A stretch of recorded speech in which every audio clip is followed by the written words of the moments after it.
eye-opening lead in a New York Times profile of Joe Biden's 1988 presidential campaign, the first time he ran for president. He lied to voters, according to the New York Times, quoting aides of Biden's, about having marched in the civil rights movement. This is Biden making this false claim in 1987. When I marched in the civil rights movement, I did not march with a 12-point program. I marched with tens of thousands of others to change attitudes.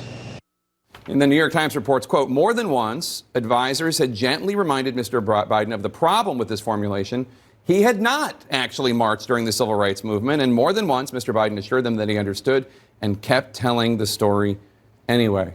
That is really, really weird. It is, and the story was a reminder that in that 88 race, he was one of the younger candidates in the race. He was 44 years old. He was the new generation, but, if you haven't read the book of What It Takes about the 1988 campaign, rich chapters of Joe Biden and others, but it does point out a problem, a challenge for Joe Biden. Has he fixed that issue? When he gets very comfortable out on the stump speaking and other things, he has tended to embellish. He has tended to, make things sound slightly rosier than they are. Now, his aides went back to say, look, he was in office marching for the idea of civil rights, but was not actually marching in the streets. But that would not fly as much that he was supporting civil rights. But I'm saying that in today's that's not what the word marching means on Twitter. Okay. I know, you're just telling what they said. Right, but in the age of Twitter today, Instagram, there would be pictures of him not marching. That's so right. you cannot get away with that in this moment. So that's his big challenge. Yeah. Can he modernize himself, and has he sort of brushed away all those old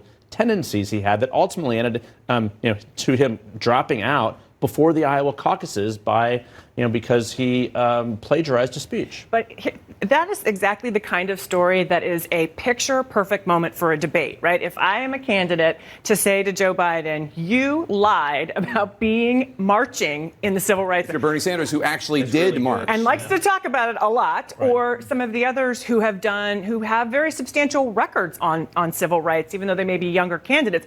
That is what I keep saying. The debates are going to be so consequential, because you will see those kinds of moments come up.